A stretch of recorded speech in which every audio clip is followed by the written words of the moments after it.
شفق کا دل گھبرا رہا تھا، نہ جانے اب اس کے ساتھ کیا ہوگا۔ وہ بس یہی سوچ رہی تھی، یا اللہ کس مصیبت میں پھنس گئی ہوں۔ آپ تو جانتے ہیں یہ سب کچھ میں کس مجبوری میں کر رہی تھی، لیکن شاید یہ دن آنا ہی تھا۔ اور کتنا جھوٹ بولتی، اس کی آنکھوں سے آنسو بہنے لگے تھے۔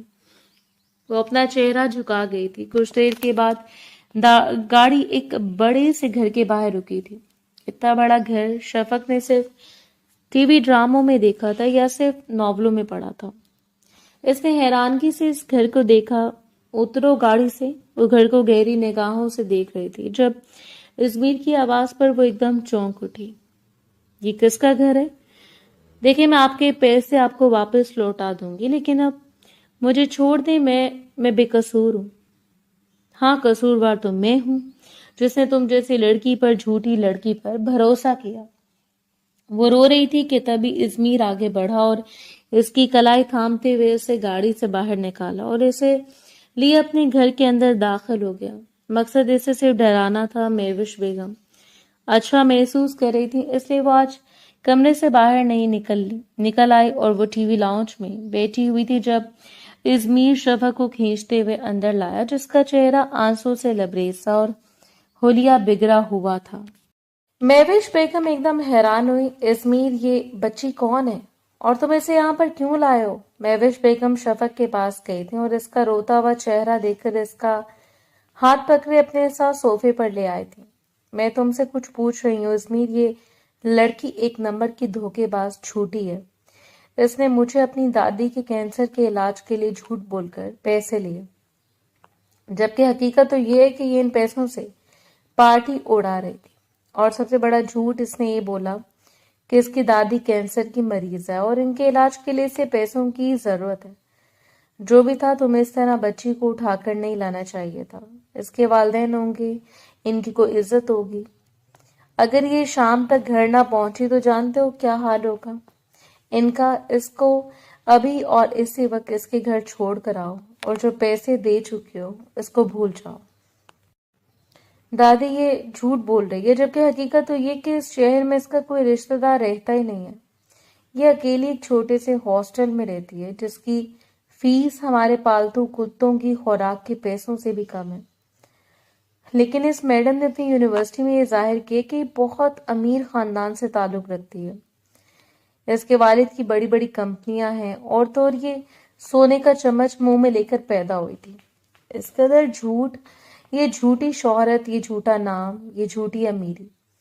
آخر تم عورتوں کو یہ سب کر کے ملتا کیا ہے؟ ازمیر بس کرو، تم اب حد سے زیادہ بول رہے ہو۔ دادی، اس نے اتنا بڑا جھوٹ بولا، مجھے دھوکہ دیا، مجھ سے دھوکے سے لاکھوں روپے لیا، اور اب ابھی بھی مجھے چپ کروا رہی ہیں۔ میں تو ابھی اور اسی وقت اس کو پولیس کے حوالے کروں گا۔ نہیں ازمیر، ہو سکتا ہے اس بچی کی کوئی مجبوری ہو۔ تم ایک دفعہ سوال تو کرو، ہاں، تاکہ یہ ایک اور جھوٹ بولے۔ مہوش بیگم نے سر جھٹکا تھا اور شفق کے پاس جا کر بیٹھ گئی تھی۔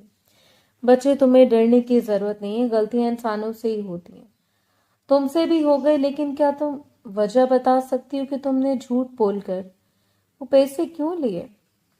میں نے جھوٹ نہیں بولا، حقیقت جاننا چاہتے ہیں نا تو ٹھیک ہے، چلیں میرے ساتھ، میں نے حقیقت دکھاؤں گی۔ میں بھی آج جا کر دیکھنا چاہتا ہوں کہ آخر کون سی حقیقت ہے جو تم مجھے دکھانا چاہتی ہو۔ ازمیر بس کرو، میں نے تمہاری ایسی تربیت نہیں کی۔ بیٹا، میں تمہیں خود تمہارے گھر چھوڑ کر آؤں گی، تم پریشان مت ہو۔ بس آئندہ خیال رکھنا کہ کسی سے جھوٹ بول کر پیسے مت لینا۔ میں تمہیں اپنا نمبر دے دیتی ہوں، تم مجھے اپنی دادی سمجھو اور اگر کبھی پیسوں کی ضرورت ہو تو مجھ سے مانگ لینا۔ لیکن شفق کے اندر اتنی بھی ہمت نہیں تھی کہ وہ سر اٹھا کر اس شفیق عورت کو دیکھ سکتی۔ وہ تو بس خاموش آنسو بہا رہی تھی اور اپنے ہاتھوں کی ہتھیلیوں کو غور سے دیکھ رہی تھی۔ چلو ازمیر، گاڑی نکالو، بچی کو اس کے گھر چھوڑ کر آنے۔ دادی، لیکن جتنا کہا ہے اتنا کرو، کسی کے کیے کی سزا کسی کو دینا غلط بات ہے۔ ازمیر جانتا تھا کہ مہوش بیگم کیا کہہ رہی ہیں۔ ہو سکتا ہے اس بچی نے تم سے مذاق کیا ہو، اور مذاق کی اتنی بڑی سزا غلط ہے۔ شام ہونے سے پہلے پہلے یہ بچی اپنے گھر جانی چاہیے، اور اگر یہ تمہارے ساتھ اکیلی گئی تو لوگ اس کی عزت پر سوال اٹھائیں گے، اس لیے میں تمہارے ساتھ جاؤں گی۔ لیکن دادی آپ تھک جائیں گے نا، آپ مت جائیں، میں اس کو کسی ڈرائیور کے ساتھ بھیج دیتا ہوں۔ نہیں، ہمارے گھر میں کوئی بچی آئی ہے تو اس کی عزت اب ہماری ذمہ داری ہے۔ دادی آپ کو اس لڑکی سے اتنی ہمدردی کیوں ہو رہی ہے؟ ایسی بھی کیا خاص بات ہے اس لڑکی میں جو آپ کو اس کی کوئی غلطی دکھائی نہیں دے رہی؟ اب مہوش بیگم کیا بتاتی کہ وہ بچی نے بہت اچھی لگی تھی، اس کی آنکھوں میں آنسو اور اس کے چہرے کی معصومیت ان کے دل کو بھا گئی تھی۔ تمہارا نام کیا ہے اور گھر میں کون کون رہتا ہے؟ مہوش بیگم راستے میں شفق سے اس کے بارے میں باتیں کر رہی تھی اور وہ انہیں چھوٹے چھوٹے جواب دے رہی تھی۔ اسمیر کو ان دونوں کی باتوں میں کوئی دلچسپی نہیں تھی، اس لیے وہ دھیان سے گاڑی چلا رہا تھا، لیکن نہ جانے کیوں گاہے بگاہے فرنٹ شیشے سے اس کی نگاہ پیچھے بیٹھی شفق پر اٹک رہی تھی، جو مہوش بیگم کی نظروں سے اوجھل نہیں تھی۔ بس یہاں پر گاڑی روک دیں، اسمیر نے بے یقینی سے اس گھر کو دیکھا تھا جس کی دیواریں بوسیدہ سی تھیں۔ آنٹی، اگر آپ برا نہ مانے تو آپ اندر آ سکتی ہیں۔ ہاں ہاں ضرور، کیوں نہیں، اور اس میں برا ماننے والی کون سی بات ہے؟ اور مجھے آنٹی مت کہو، دادی کہو، جیسے ازمیر کہتا ہے۔ ازمیر نے آنکھیں گھمائی تھیں۔ ازمیر چلو اندر، تمہیں تو بچی کی حقیقت جاننے کے لیے سب سے پہلے گھر کے اندر جانا چاہیے۔ مہوش بیگم نے اس پر طنز کیا تھا، جس پر اسے شفق پر اب مزید غصہ آنے لگا تھا۔ ایک تو چوڑی اس پر سینہ زوری، ایک تو چوڑی کی اس پر دادی کو بھی اپنی طرف کر لیا، چلاک میسنی۔ وہ گاڑی سے اترا اور اس بوسیدہ سے گھر میں داخل ہو گیا۔ ارے آپ اماں، شفق آپ ہی آئی ہیں؟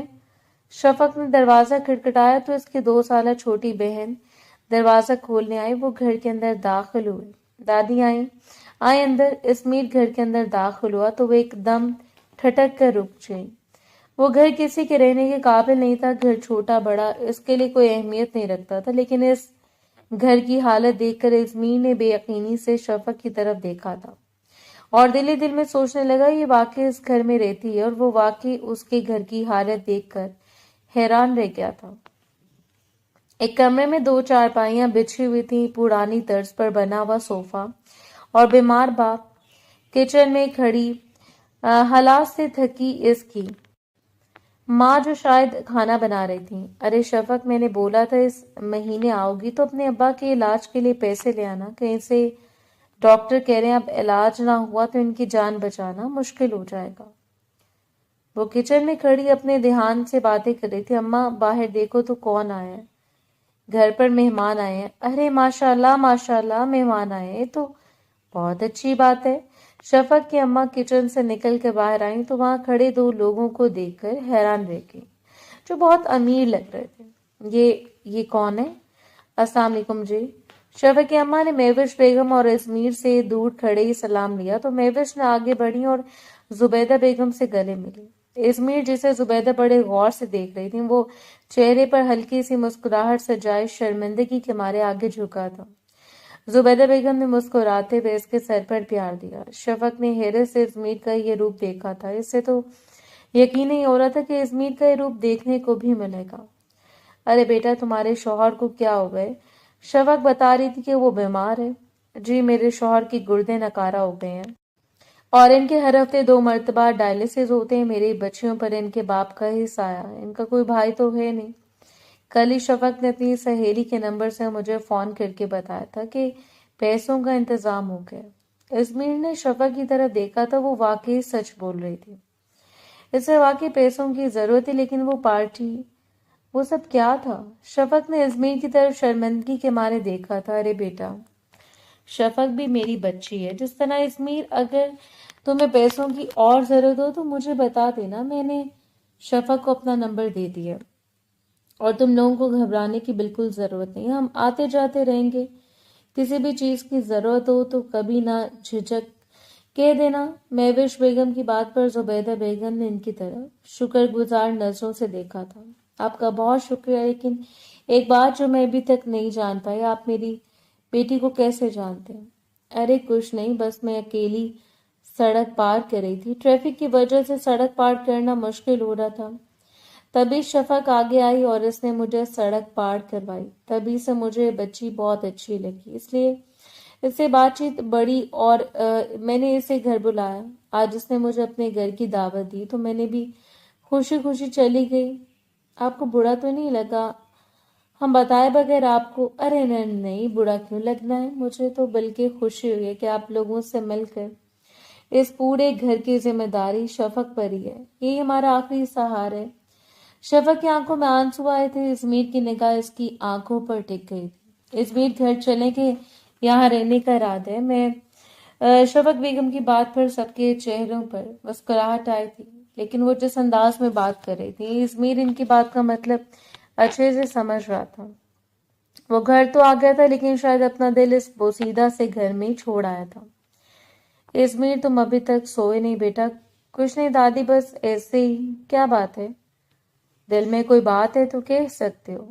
نہیں کچھ نہیں، بس شرمندگی محسوس ہو رہی ہے. میں خوامخواہ اس پر شک کر رہا تھا لیکن اس کا تو کئی لاکھوں کی ضرورت ہے. میں تو اس کے چہرے کی معصومیت دیکھ کر سمجھ گئی تھی کہ وہ یقیناً کسی مجبور گھرانے سے تعلق رکھتی ہے اور مجبوری کے تحت اس نے تم سے پیسے مانگے. انسان کی عزت بہت بڑا فساد ہے. وہ اپنی عزت کی خاطر ہر حد تک چلا جاتے ہیں. میرے نزدیک شفق نے کچھ غلط نہیں کیا. اس نے اپنی عزت اپنی انا بچانے کے لیے جھوٹ کا سہارا لیا، کیونکہ یہ دنیا غریبوں کو کچھ نہیں سمجھتی. نہ جانے کس طرح وہ دن رات محنت کر کے اپنا اور اپنے گھر والوں کا پیٹ پال رہی ہے. سچ پوچھو تو مجھے وہ بچی بہت اچھی لگی ہے. اتنی اچھی لگی ہے تو بہو نہ بنا لیں اس کو. ازمیر مہوش بیگم کے کندھے پر سر رکھتا ہوا بولا. مہوش بیگم نے ایک آنکھ اٹھا کر ازمیر کی طرف دیکھا تھا. مذاق کر رہا ہوں، ایسے کیوں دیکھ رہی ہیں؟ مہوش بیگم کے چہرے پر مسکراہٹ آئی تھی. وہ سمجھ گئی تھی ازمیر کے دل کی بات، لیکن ازمیر ابھی خود انہیں کچھ نہیں کہنا چاہ رہا تھا. وہ خود اس بات کا اندازہ لگانا چاہ رہا تھا کہ آخر اسے واقعی اس لڑکی سے محبت ہو گئی ہے یا پھر یہ محض وقتی کشش ہے. تو دوسری طرف شفق کی راتوں کی نیندیں اڑ گئی تھی. وہ ہر رات بس ازمیر کے بارے میں سوچتی رہتی. نہ جانے سے کیا ہو گیا تھا. شفق میں کئی دنوں سے دیکھ رہی ہوں تم نہ راتوں کو سوتی ہو نہ دن بھر کھانے پینے پر دھیان دیتی ہو. کیا ہوا ہے؟ تمہاری طبیعت تو ٹھیک ہے یا کسی نے کچھ کہا ہے؟ نہیں اماں، ایسی تو کوئی بات نہیں، بس ابا کی وجہ سے پریشان ہوں. پریشان مت ہوا کرو. تم دن رات اتنی محنت کر رہی ہو اپنے باپ کے لیے، تو وہ اللہ تمہاری محنت رائے گا نہیں جانے دے گا. دیکھنا ایک دن تمہارا باپ بالکل ٹھیک ہو جائے گا. ازمیر میں کیا سوچ رہی تھی کہ شفق سے ملے کافی دن ہو گئے ہیں، چلو اس کے گھر چلتے ہیں. جاتے ہوئے کوئی پھل بھی لے جائیں گے اور اسی بہانے اس کے ابا کا بھی پتہ کر لیں گے. ازمیر جو بھی آفس آیا تھا مہوش بیگم کی بات پر مسکرانے لگا. صدیق صاحب آج کل اپنے کام میں مصروف تھے، گھر پر کم وقت دیتے تھے. یہی وجہ تھی کہ وہ شفق اور اس کے گھر والوں سے بالکل لاعلم تھے. دروازہ کھٹکنے پر شفق میں دروازہ کھولا تو اپنے سامنے مہوش بیگم کو دیکھ کر وہ حیران رہ گئے. اسے تو امید ہی نہیں تھی کہ مہوش بیگم کبھی اس کے گھر پر دوبارہ بھی آئیں گے. ایسے منہ کھولے کیا دیکھ رہے ہو؟ اندر کیا آنے کا نہیں کہو گے؟ ہاں اندر آئیں دادی ماں. دادی آئی ہیں. دروازے پر کھڑے اس نے ہانک لگائی تھی. مہوش بیگم مسکراتے ہوئے گھر کے اندر داخل ہوئی. وہ دروازہ بند کرنے لگی تھی جب ازمیر نے ہاتھ سے دروازہ بند ہونے سے روک لیا تھا. شفق اس ابتداد کے لیے تیار نہیں تھی، اس لیے ایک دم گھبرا کر 2 قدم پیچھے ہٹی. سوری، مجھے نہیں پتا تھا کہ آپ بھی آئے ہیں. ہاں دادی تو خود اڑ کر آئی ہے نا. نہ جانے کیوں ازمیر کو شفق پر غصہ آ رہا تھا. وہ شاید بار بار یونیورسٹی کے چکر لگا کر تھک گیا تھا. وہ شفق سے ایک مرتبہ بات کرنا چاہتا تھا. وہ اپنی کیفیت سمجھ نہیں پا رہا تھا. تم یونیورسٹی کیوں نہیں جا رہی؟ شفق دروازے میں کھڑی حیرانگی سے ازمیر کی طرف دیکھ رہی تھی. وہ میرے امتحان شروع ہونے والے ہیں اس لیے نہیں جا رہی تھی. اگلے مہینے امتحان ہے. گھر بیٹھ کر اس نے تیاری کر رہی تھی. تو یہ بات بتا نہیں سکتی تھی؟ کس کو بتانی تھی؟ میں نے یہ بات. ازمیر کی بات پر وہ حیرانگی سے ازمیر کو دیکھنے لگی. ازمیر کو اپنی غلطی کا احساس ہوا. کچھ نہیں، وہ سر جھٹکتا گھر کے اندر داخل ہوا تھا. زبیدہ بیگم، آج میں آپ سے کسی خاص مقصد کے تحت ملنے آئی ہوں. شفق جو سب کے لیے چائے لے کر آئی تھی سوالیہ نگاہوں سے مہوش بیگم کی طرف دیکھنے لگی. ادھر آؤ شفق، میرے پاس بیٹھو. ازمیر بھی حیرانگی سے مہوش بیگم کو دیکھ رہا تھا. شفق خاموشی سے مہوش بیگم کے پاس جا کر بیٹھ گئی تھی. زبیدہ بیگم، اگر آپ کو برا نہ لگے تو میں آپ سے ایک بات کہنا چاہتی ہوں.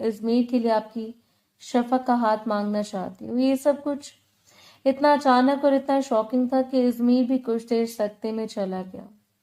اسے اپنی دادی سے اس بات کی امید نہیں تھی. وہ دونوں جو اپنے دل میں ایک دوسرے کے لیے محبت لیے انجان بیٹھے تھے اور اس کیفیت کو سمجھنے کی کوشش کر رہے تھے. مہوش بیگم ان دونوں کی آنکھوں سے اس محبت کو جان چکی تھی. سچ کہتے ہیں بوڑھے بزرگ دھوپ میں اپنے بال سفید نہیں کرتے, انہوں نے دنیا دیکھی ہوتی ہے, طرح طرح کے لوگوں کو جانا ہوتا ہے. زبیدہ بیگم کی آنکھوں میں آنسو آئے تھے.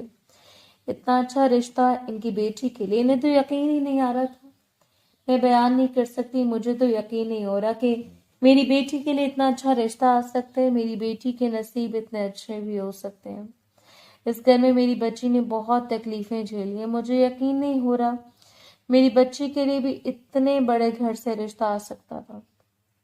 شفق وہاں سے اٹھ کر کمرے میں بند ہو گئی تھی. ازمیر کو لگا کہ شاید وہ اس رشتے کے لیے ناخوش ہے. ازمیر کے چہرے کی مسکراہٹ ایک دم ماند پڑ گئی تھی. دل میں جو خوشی کے لڈو پھوٹ رہے تھے وہ ایک دم بجھ گئے تھے. وہ افسردہ سے اس کمرے کی طرف دیکھنے لگا جہاں ابھی ابھی شفق گئی تھی. تو پھر میں رشتہ پکا سمجھوں؟ جی جی مجھے کوئی اعتراض نہیں ہے. ازمیر کو میں 2-3 دفعہ مل چکی ہوں. ازمیر مجھے اچھا لگا ہے, اور آپ کی تو کیا ہی بات ہے. آپ جیسی شفیق اچھے دل کی عورت کسی اپنی ساس کی صورت میں نہیں چاہیے ہوگی. ازمیر کو میں نے پالا ہے. اس کے ابا بیرون ملک زیادہ دیر رہتے ہیں اور اس کی اماں اس دنیا میں نہیں رہی. ازمیر نے چونک کر مہوش بیگم کی طرف دیکھا تھا. تو پھر ہم اگلے مہینے بارات لے کر آ جائیں گے. اگلے مہینے آپ جانتی ہیں کہ اس کے ابا بستر پر ہیں. میں نے تو ابھی اپنی بچیوں کے لیے کوئی تیاری نہیں کی. جہیز شادی کا سامان بہت کچھ بنانے والا ہے. ارے آپ اس بات کی فکر مت کریں, ہمیں آپ سے کچھ نہیں چاہیے. ہمیں اپنی اتنی سلجھی ہوئی اتنی اچھی ذمہ دار بیٹی دے رہی ہیں, اس سے بڑھ کر اور کیا ہو سکتا ہے. میرے گھر میں رونق لگ جائے گی, مجھے بھی کوئی سہارا مل جائے گا. سارا دن بوڑھی عورت ملازمہ کے چہرے دیکھ دیکھ کر تھک جاتی ہوں. مہوش بیگم نے مسکرا کر کہا تو زبیدہ بیگم بھی مسکرانے لگی. لیکن پھر بھی تھوڑی بہت تو تیاری کرنی پڑے گی آنٹی. دادی کہہ رہی ہیں نا, آپ فکر مت کریں, ہمیں کچھ نہیں چاہیے. شفق کو جس چیز کی ضرورت ہوگی میں خود لے کر دوں گا. ہمارے گھر میں جہیز لینے دینے کا رواج نہیں ہے. ہمارے گھر میں بیٹیوں کی بہت اہمیت ہے, ان کی قدر کی جاتی ہے. آپ اپنے جگر کا ٹکڑا ہمارے حوالے کر رہی ہیں, اس سے بڑھ کر اور کیا بات ہو سکتی ہے. شفق سے زیادہ عزیز ہمیں کچھ نہیں ہے. شفق جو کمرے میں دروازے کے ساتھ کان لگائے باہر ہوتی باتوں کو سن رہی تھی. ازمیر کی بات سن کر وہ دنگ رہ گئی. اس کا دل زور زور سے دھڑکنے لگا تھا. چہرے پر شرمیلی مسکراہٹ آئی تھی. اسے یقین نہیں ہو رہا تھا کہ اتنا کیئرنگ اتنا لونگ شخص اس کا شوہر بننے والا تھا. کیا اس کے نصیب اتنے بھی کھل سکتے تھے؟ اس نے تو کبھی اتنے اچھے نصیب ہونے کا سوچا ہی نہیں تھا.